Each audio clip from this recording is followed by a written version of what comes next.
கமெண்ட்ஸில் ஒருத்தங்க இந்த சிக்கன் கிரேவி ரெசிபி போட சொல்லி கேட்டிருந்தாங்க. அவங்களுக்காக தான் இந்த ரெசிபி.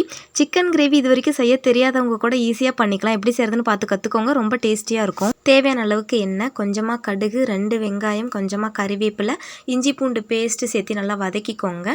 வெங்காயம் பொன்னிறமாகிற வரைக்கும் நல்லா வதக்கிக்கோங்க. இப்போ இதில் 2 மீடியம் சைஸ் தக்காளி, கொஞ்சமாக உப்பு சேர்த்து நல்லா வதக்கி எடுத்துக்கோங்க. வெங்காயம் தக்காளி நல்லா குலைவாகிற வரைக்கும் வதக்கிக்கோங்க.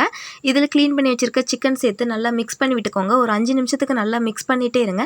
இப்போ இதில் 2 ஸ்பூன் சிக்கன் மசாலா, 1 ஸ்பூன் மிளகாத்தூள், 1/4 ஸ்பூன் மஞ்சள் தூள் எல்லாத்தையும் சேர்த்து சிக்கனோட நல்லா மிக்ஸ் பண்ணி விட்டுக்கோங்க. மசாலா நல்லா வதங்கின அப்புறமா சிக்கன் மூழ்கிற அளவுக்கு தண்ணி ஊற்றி நல்லா மிக்ஸ் பண்ணி விட்டு ஒரு மூடி போட்டு 20 நிமிஷத்துக்கு குக் பண்ணிக்கோங்க. கரெக்டாக 20 மினிட்ஸ் அப்புறமா ஓப்பன் பண்ணிக்கோங்க. நல்லா மிக்ஸ் பண்ணிட்டே இருந்தீங்கன்னா நல்லா ட்ரை ஆகிடும். 3 ஸ்பூன் அளவுக்கு மிளகுத்தூள், தேவையான உப்பு, கொத்தமல்லி சேர்த்து நல்லா மிக்ஸ் பண்ணிக்கோங்க. உங்களுக்கு சிக்கன் கிரேவியாக வேணும்னா இந்த ஸ்டேஜில் நீங்கள் ஆஃப் பண்ணிக்கலாம். இன்னும் கொஞ்சம் வறுவலாக வேணும்னு நினச்சிங்கன்னா இன்னும் கொஞ்சம் நேரம் நல்லா மிக்ஸ் பண்ணிட்டே இருந்தீங்கன்னா நல்லா ட்ரை ஆகி வறுவலாக மாறிடும். ஓகே ஃப்ரெண்ட்ஸ், இதுதான் அந்த சிக்கன் கிரேவி ரெசிபி. கண்டிப்பாக ட்ரை பண்ணி பாருங்கள். பிடிச்சிருந்தா சப்ஸ்கிரைப் பண்ணிக்கோங்க. பாய்.